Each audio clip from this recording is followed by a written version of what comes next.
Hola amigos, bienvenidos al segundo resumen de este libro que va a cambiarnos la forma en la que gestionamos nuestro activo más importante, nosotros mismos. Iniciamos este segundo resumen del Poder de Quererte de María Paz Blanco que estamos leyendo este mes en el club de lectura, y este segundo resumen le vamos a titular Tu mejor proyecto, no como un título solamente aspiracional, sino como una guía estratégica para rediseñar tu bienestar.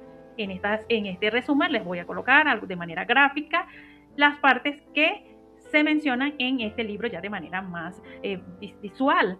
Y en esta parte estamos leyendo entre la página 61 y la 118 del libro para que se ubiquen y bueno, los que no han leído puedan tener ya esta introducción, y los que ya leyeron, entonces vamos a reforzarlo. Recuerden que toda esta información, ya los ejercicios de manera más práctica, lo vamos a encontrar en nuestro cuaderno de ejercicios. Entonces, vamos a comenzar con esta premisa que nos deja la autora: la persona con quien pasarás más tiempo en tu vida es contigo misma. Entonces estamos listos para mejorar, para llevar esa relación con nosotros mismos al siguiente nivel. Entonces comencemos.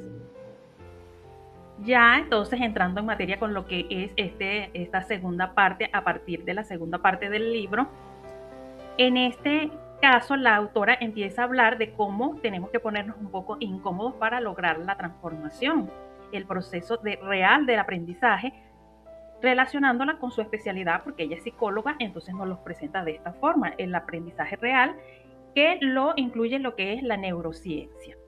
Para que este aprendizaje ocurra, sea real, como ya lo plantea, la neurociencia tiene claridad: debemos unir el intelecto con la vivencia emocional.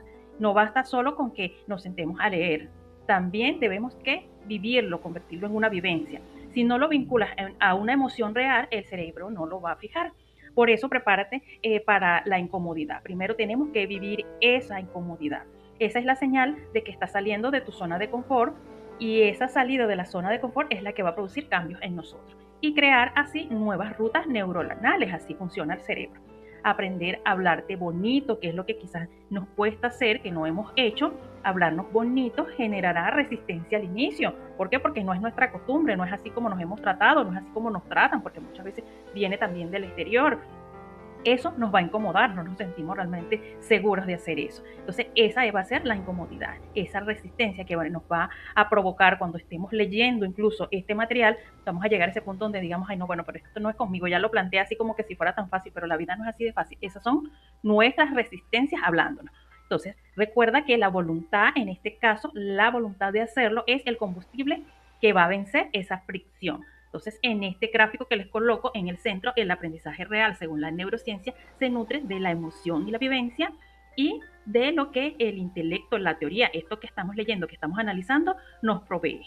La lectura pasiva no genera transformación. El cerebro necesita salir de la zona de confort, que es eso, llevarlo a la práctica. Como les decía en el resumen anterior, también en el material de cuaderno de ejercicios vamos a ver ya con actividades prácticas para que ustedes puedan seguir ese camino con esos ejercicios y ponerlo en la práctica, que salgan de la lectura y lo pasen a la vida real. Entonces, aprender a hablarte bonito generará resistencia, pero la voluntad es que lo va a vencer. En la página 62, la autora nos plantea que si no vinculas a la emoción, no hay aprendizaje. Y esto no lo digo yo, dice la autora, lo dice la neurociencia. Es trabajo tuyo aprender a sacar tus propias lecciones y hacer de cada una de ellas tu verdad personal. Otras citas relacionadas de esta parte nos dice que la resistencia o incomodidad inicial es parte del proceso de aprendizaje. Nunca es fácil comenzar algo desconocido y salir de tu zona de confort. Emociones y pensamientos que, con la repetición incesante y poco control personal, terminan transformándose en creencias muy difíciles de desarraigar. Estas emociones, estos pensamientos pueden ser aquellos negativos también, aquellos que nos hemos venido diciendo, no los controlamos, no los repetimos y se forman esas creencias que es difícil que saquemos de nuestra vida. En esta página 62 nos dice también: el crecimiento nunca, pero nunca se da desde la zona de confort. Si estamos cómodos, muy cómodos, no va a haber transformación ni crecimiento. En la 63 nos dice: a tu cerebro le encanta mantener en el espacio seguro lo habitual, y necesitarás no solo apertura, sino también voluntad para vencer esa resistencia, que es lo que veníamos hablando. Continuamos con la siguiente parte, donde ya empieza la autora a hablarnos sobre lo que es la autoestima y lo que es el amor propio. Solemos vincularlos, hacerlos como sinónimos. La autoestima es una cosa y el amor propio es otra, como nos lo plantea la autora. La autoestima es evaluación, mientras que el amor propio es el valor incondicional. Entonces, a menudo confundimos estas dos piezas de estructura mental, pero la autoestima viene siendo como el juez. Es la evaluación racional de tus capacidades basadas en tus logros. Es cómo me percibo a mí misma según lo que he logrado. En cambio, el amor propio es el cimiento de ello, es el valor incondicional que te das solo por existir, el hecho de que existo. Eso es quererme a mí, es esas cosas que uno hace porque uno existe y necesita mantenerse en pie. Mientras que la autoestima va fluctuando entre el éxito y el fracaso, depende de cómo me vaya, me siento con esa autoestima, porque me estoy evaluando constantemente. Si me arreglé, me hice arreglos físicos en mi aspecto, entonces me gusto más porque estoy evaluando ese aspecto físico. Y si no lo he hecho o engordé un poco o esto me salió mal, entonces ya no me quiero tanto. Entonces por eso es que es la evaluación a través de la autoestima. El amor propio, en cambio, es cuidado de verdad, cuidado absoluto. Buscar validación externa para llenar vacíos internos es pseudo autoestima. Eso que andamos buscando que afuera, desde fuera venga, entonces no es una autoestima completa. El amor real se vive en la abundancia, nunca desde la escasez del ego. Entonces, ¿cómo nos lo plantea la autora? La autoestima, ¿qué es? Capacidad de evaluarte inteligente y objetivamente. Su base es el autoconcepto, la autoimagen y la autoeficacia, que también me salen las cosas. La pregunta clave es, ¿qué pienso de mis capacidades? Para hacer esa evaluación de la autoestima. Y su naturaleza es que se construye y fluctúa con logros. Si lo logro, me gusta más que si no lo logro, mi éxito. De allí viene la autoestima según la autora. En el amor propio, en cambio, es incondicional, que es reconocimiento de mi valor. Yo valgo y reconozco incondicionalmente esa valía. Parte del derecho a existir y merecer lo bueno de la vida.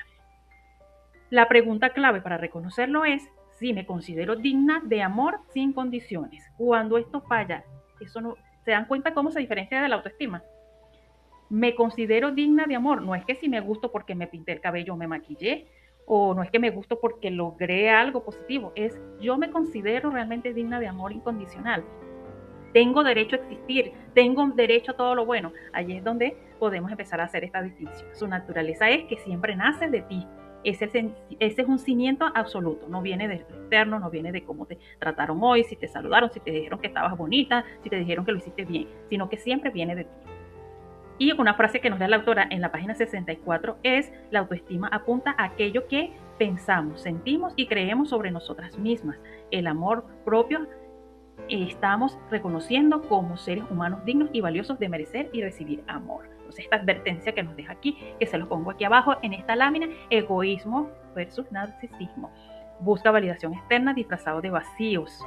El amor propio se vive en abundancia, el egoísmo en escasez. Algunas frases adicionales de esta parte en lo que respecta al amor propio, a la autoestima, muchas veces son usados como sinónimos, nos dice la autora, pero son distintos, aunque estén estrechamente relacionados. Es importante tener una buena autoestima sin tener amor propio, y a su vez el amor propio implica tener una autoestima sólida. Cuando tu amor propio crece, tu autoestima también lo hace.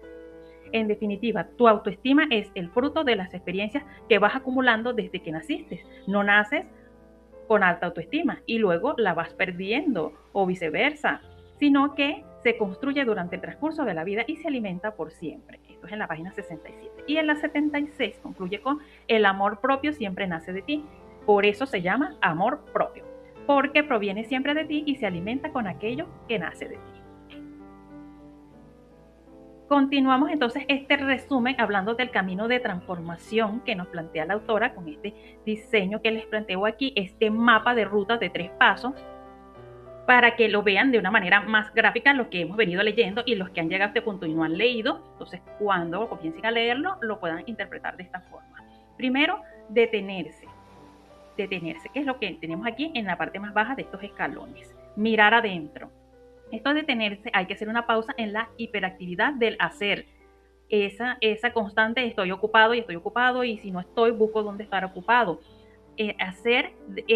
una pausa en esa hiperactividad del hacer para reconectarse con el ser, hacer esa, detenerse. Voy a parar esta hiperactividad del hacer para reconocer un poco el ser. Avanzamos ese escalón y nos ponemos en el centro, que es la aceptación, el pivot central. Reconocer tus sombras y luces sin juicio para poder sanar. Por ejemplo, yo diría, esto que a mí no me gusta, con la que yo siempre estoy luchando, porque yo soy así, porque yo hago esto, porque yo digo esto, incluso la parte donde estamos siempre ocupados, y voy a reconocer que yo soy así y que a mí me pasa esto de vez en cuando y empezar a aceptarlo. Reconocer luces y sombras. La aceptación absoluta es la condición previa e innegociable para el cambio. Quizás usted no esté conforme, quizás es lo que se reprocha y es lo que no le gusta, pero lo primero que tiene que hacer es aceptarlo tal y como es. ¿Cómo elimina usted toda esa parte de su vida? Eso no se va a eliminar. Usted aceptó eso para luego empezar la transformación si hace falta. Continúo subiendo estos escalones y llego al tercero, que es el rediseño, la transformación. Aquí es donde tu vida comienza a ser rediseñada por ti mismo y con muchas de las actividades que nos propone la autora, que como les decía, las van a encontrar también en el cuaderno de ejercicios. Aquí rediseñamos nuestra vida, implementamos cambios desde un lugar de merecimiento y no desde la insuficiencia, de ya no si es que lo necesito, sino es que lo merezco. Eso es ya desde el merecimiento y no la insuficiencia, porque me hace falta y bueno, necesito encontrarlo, sino porque yo merezco que sea así, incluso mucho más de lo que tengo. Entonces no puedes transformar aquello que no te has atrevido a mirar, hasta que usted no lo acepte, no lo vea, primero se detenga y lo mire, lo acepte, entonces no lo va a poder transformar según la autora. Una de las frases que nos deja en la página 70, uno no puede amar aquello que no conoce y que no acepta. Atrévete hoy al hermoso cambio de detenerte para mirar dentro de ti, conocerte más y convertirte en tu prioridad. Algunas otras frases adicionales de este tema en la página 68 nos dicen: no es momento acá de culpar a tus padres, familia o aquellas personas cercanas con quienes creciste y hacerlos responsables de tu actual autoestima, de tu rencor o de tus fracasos. Es aceptación, pero sin culpar a nadie. Es mi momento presente. Ninguno de nosotros vino a esta vida con un manual de instrucciones de cómo ser buenos padres, y cada uno hace lo correcto de acuerdo con sus experiencias y el nivel de conciencia. ¿Por qué le traigo estas citas? Porque en ese proceso de reconocernos, mirarnos y aceptarnos, nos vamos o acostumbramos a irnos al pasado. Ah, bueno, yo soy así, pero es que esto es porque mi mamá me decía esto y porque yo hacía esto y porque a mí me criaron de esta forma, y entonces que empezamos como en la queja otra vez. En cambio, la autora nos deja aquí, deje a sus padres atrás, deje de culparlos, deje de hacerlos responsables de sus fracasos, de por qué usted es esa persona que es a partir de lo que ellos le enseñaron o le dejaron. Ellos trataron de hacer lo correcto y de ser buenos padres. Entonces vamos a dejar un poco eso atrás. Continuamos entonces hablando de los identificadores de saboteadores personales. Estos saboteadores que nos persiguen y son los que nos hacen detenernos a veces de avanzar. La autora lo plantea desde el diálogo interno, muchas preguntas para descubrir y para analizar este diálogo interno, cómo nos hablamos, cómo hablamos con nosotros mismos y cómo actuamos ante cualquier situación. Lo van a encontrar todas estas preguntas en el cuaderno de ejercicios también. El diálogo interno, según la autora, condiciona nuestra forma de ver el mundo. Generalmente el diálogo interno negativo es producto de una errada interpretación de la realidad. ¿Y cómo nos pasa? A veces esas ideas que nos estamos creyendo es aquella película que nos estamos armando y nada que ver. Y probablemente ni siquiera pasa nada, ni estaba pasando ni va a pasar nunca. Esta frase nos la deja la autora en la página 82. Tu diálogo interno condiciona tu realidad, analiza estos sesgos. Eres de las que hace adivinación asumiendo que no interesas si no te responden un mensaje. Les hago esa pregunta. Te pones de adivinador, de adivinadora, y asumes, esta persona no me contestó, se ve que no le importa, se ve que no le importa para nada, se ve que ya y lo que yo valgo en su vida que ni siquiera me ha contestado un mensaje. O quizás aplicas el catastrofismo, esta palabra que nos la deja aquí la autora, catastrofismo, pensando que un error arruinará toda tu carrera. Esto que fallé en este examen, no entregué este trabajo, me pusieron menos notas, esto va a arruinarme toda, no me voy a poder graduar cuando yo quería, como quería, cuando en realidad es una cosa muy simple. Identificar estas distorsiones como la sobregeneralización o el pensamiento dicotómico es el primer paso para dejar de ser víctimas de una interpretación errada de la realidad. Esta interpretación errada de la realidad es la que nos lleva porque todo eso ocurre, por eso la autora lo plantea como diálogo interior en nuestra mente. Esa arte de la adivinación, interpretar negativamente sin pruebas. Porque si usted está interpretando un hecho que lo está viendo y aún así dicen que no debemos creer nada de lo que vemos, nada de lo que oímos. No debemos creer nada de lo que oímos y solo la mitad de lo que vemos. Imagínense ustedes. Entonces, vio mi mensaje, no me respondió, seguro no le importa. Esta es una de las frases que nos repetimos. Bueno, recuerden que esta parte, y les quiero hacer aquí un inciso, de la adivinación de este tema del amor, y si no me respondió los mensajes, y si le interesó o no, lo pueden ampliar en nuestro podcast Código de Intención, que habla sobre estos temas de pareja en la vida actual. Entonces, si les interesa este podcast, nos los dejan en los comentarios. El catastrofismo, anticipar siempre el peor escenario. Si no consigo esto, mi vida entera se arruina, cuando es una cosa que probablemente ni usted mismo se va a acordar mañana. La magnificación, dar peso exagerado a un solo error. Llegué tarde, hoy todo me saldrá mal. O sea, porque ya vine tarde, me levanté tarde, no había agua, entonces ya todo me saldría mal. Imagínense que ustedes se levanten e intencione su día de esa manera tan negativa. Mi intención es que todo me salga mal. ¿Cómo vamos a empezar nosotros a sabotearnos de una vez? Y a veces por algo que lo hacemos más grande de lo que realmente es. La sobregeneralización, conclusiones absolutas por un hecho aislado. Esto es definitivo por una cosa que pasó por allá y ya lo colocamos como que sí es la verdad absoluta. Terminamos, nunca nadie me querrá, porque se acabó esta relación, entonces aquí me morí sola, porque a mí nadie me va a querer. ¿Cómo llegamos nosotros a molestarnos a nosotros mismos con ese diálogo interno tan negativo? O otro aspecto que es la minimización, restar mérito a los logros propios. Este es otro de los saboteadores que usamos mucho, de quitarle mérito a lo que hacemos. Me fue bien, pero eso fue suerte, porque yo no sé ni cómo llegué yo a ese punto, yo no había estudiado, yo ni siquiera llegué a tiempo, ni me miraron y por eso fue que me salió bien. O sea, que yo no logré, yo no hice nada, me estoy quitando el mérito constantemente. Y el pensamiento dicotómico es ver la vida en extremos, irse al todo o nada. Me equivoqué, esto soy una pésima en todo, que también va con la sobregeneralización. Entonces, para identificar este diálogo interno con situaciones de la vida real, podemos hacer los ejercicios que les decía que vamos a encontrar en nuestro cuaderno. Algunas citas sobre este tema en la página 81. Todas tenemos un diálogo interior, pero solo el hecho de ser pensantes y reflexivas, no hay ninguna persona que no lo tenga, es inevitable. Todas las personas tenemos un diálogo interior. Generalmente el diálogo interno negativo es producto de una errada interpretación de la realidad, de nuestras creencias e interpretaciones sesgadas de lo que está sucediendo. Y en esta página también nos dice, no vayamos a creer que porque no ves tu diálogo interno, este no tiene poder, ya que siempre se transforma en algo más. Esos diálogos se convierten en emociones y en pensamientos que con la repetición incesante y poco control personal terminan transformándose en creencias, que esto lo veíamos también en la lámina anterior. Continuamos con el debate interno. En esta parte del libro continúa la autora mostrándonos cómo es que ante eventos externos tenemos siempre una voz interna, ese pensamiento muchas veces crítico que suele actuar en piloto automático. Esto se vienen los malos pensamientos de una vez, en piloto automático.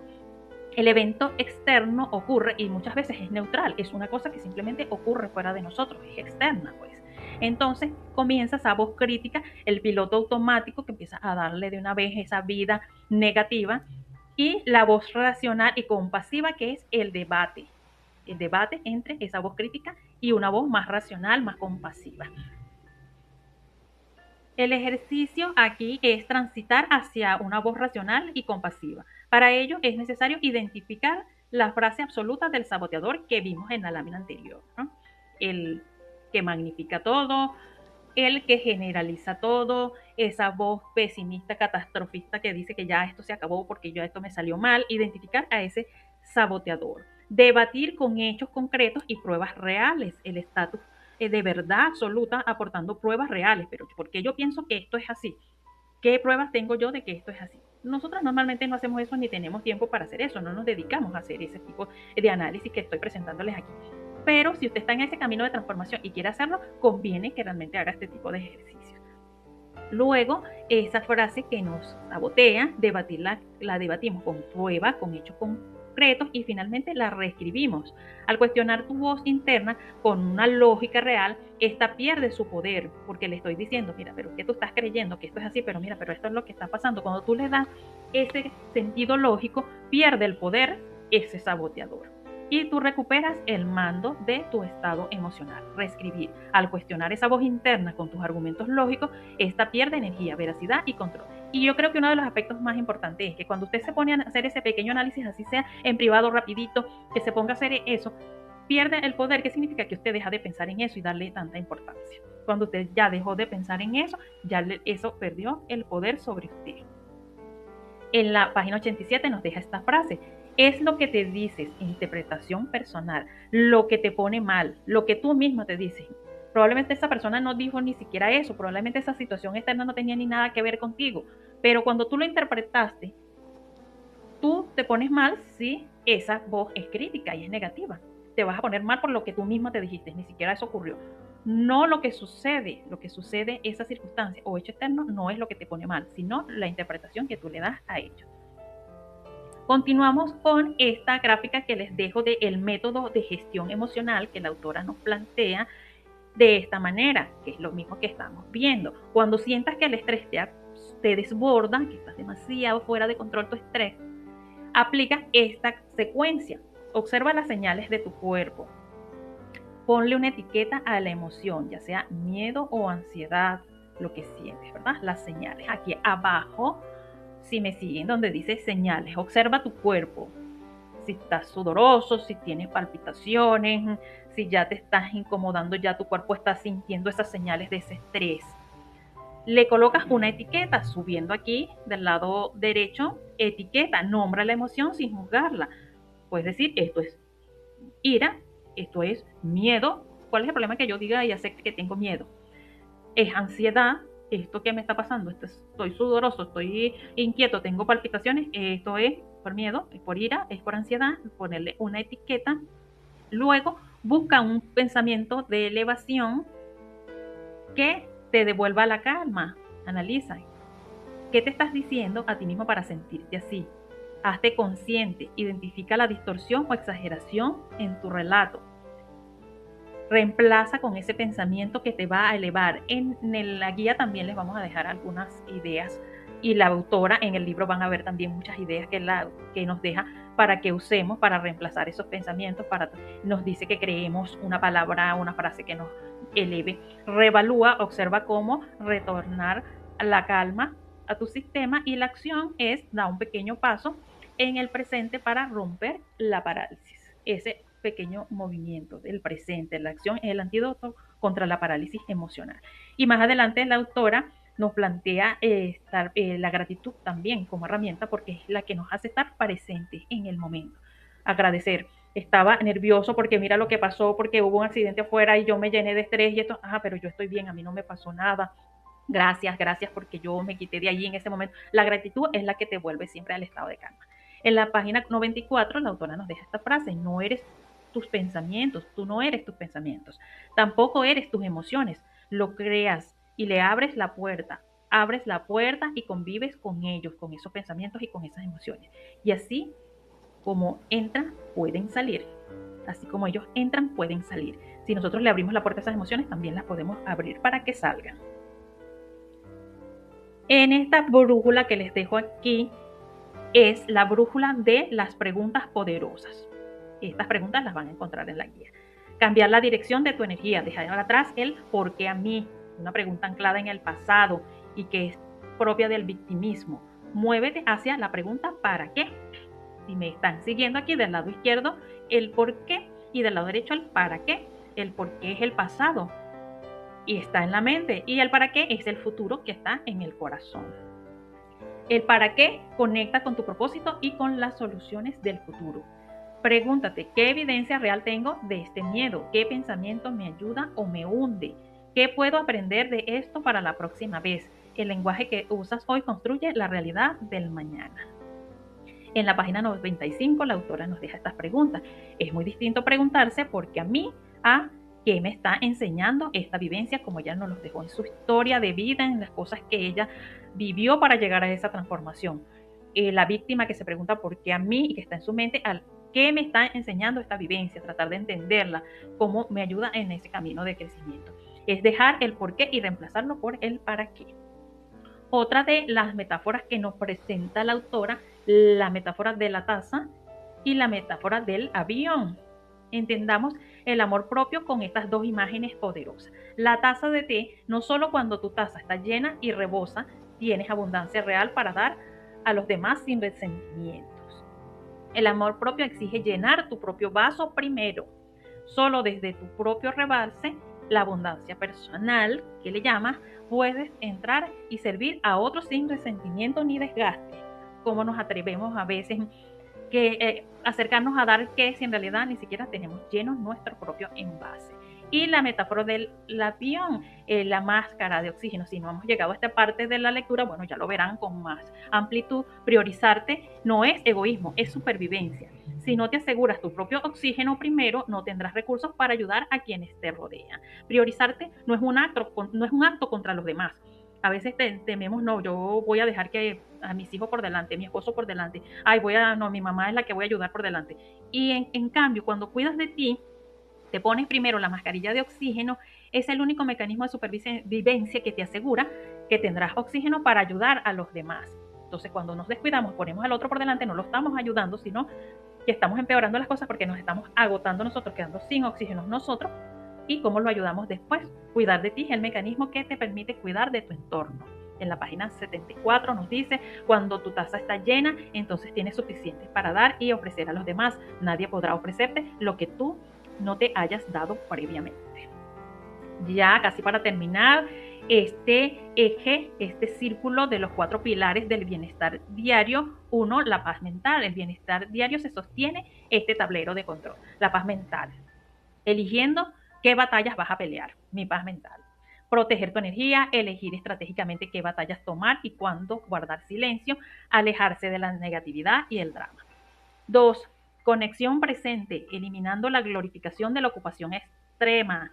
Eliminar la culpa de no hacer nada, desafiar la glorificación de la hiperactividad y disfrutar del ocio sin remordimientos para poder estar presente. Eso es lo que nos va a dar bienestar para poder dar a los demás y ayudar a los demás. No sobrecargarnos para que estemos siempre disponibles para ayudar a los demás. 3, límites relacionales, entendiendo que la compañía es una opción y no una necesidad de validación. Es decir, personas que prefieren siempre estar acompañados, siempre estar con alguien y me da pena porque me dijo que quería hablar conmigo y no contribuye a nuestro bienestar. Comprender que la compañía de otros es una opción hermosa, no es una necesidad vital para validar tu existencia. Es bonito, es chévere estar con esa persona, pero no depende mi vida y mi bienestar de estar con esa persona. Y 4, el propósito, el sentido, alineado tus tareas con el gozo y el sentido.